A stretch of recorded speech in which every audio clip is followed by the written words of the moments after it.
Welcome back. In just 4 days, people across the Carolinas will be celebrating our nation's independence. And one of the most common ways people celebrate is on the water, whether that's on a boat, by the pool, or the ocean. I spoke to Charles Ibach, the administrative officer for the state of North Carolina's District 27, or the Charlotte Power Squadron, to discuss how you and your family can stay safe this summer, especially over those holiday weekends.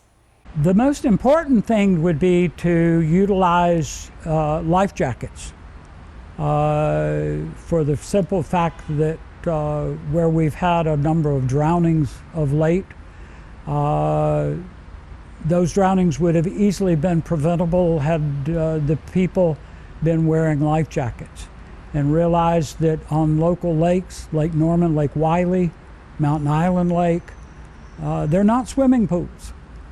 You go down 3 to 4 feet in one of the lakes, you disappear. Ibach encourages anyone who plans on operating a boat to take a boater's safety course. In North Carolina now, it is mandatory for anyone operating a boat with 10 horsepower or greater, born January 1, 1988 or later, that they have to have proof of education. It is not a boating license. I have heard that referred to a number of times. It is not a boating license. South Carolina has adopted a new mandatory law. It actually went into effect last July. It is anybody born July the 2nd, 2007 or later has to have boater education. So eventually it will encompass everybody. Don't forget to check your fire extinguisher before planning a day trip or a longer cruise.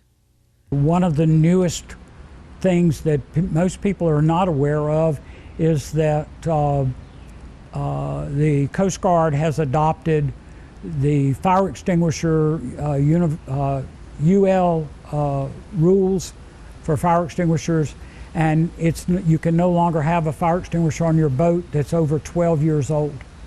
I brought an example of one to where you can check. It shows on the bottom, on this one, it says 08.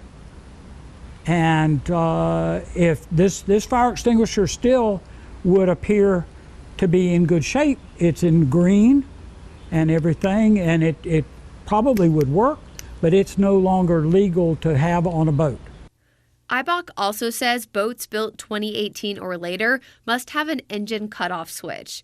If properly worn, these safety devices can shut off the engine if the boat operator falls off the vessel or is thrown from proper position. There was a situation off the coast just recently where a gentleman disappeared. His boat was found 85 miles away, still running. And he had not been using his engine cutoff switch, so when he fell overboard, the boat continued to run, and they've never found him. And lastly, Ibach recommends having a VHF radio on hand. These allow boaters to make distress calls if necessary and get updated weather reports. Cell phones are nice, but if you call for help on a cell phone, you may or may not get somebody who has a clue where you're at and or how to get help to you. The Charlotte Power Squadron does offer free vessel checks ahead of the holiday weekend. If you'd like to sign up for one of those or one of their boating safety classes, you can head over to our WCNC Charlotte mobile app. Your full weather forecast is coming up next.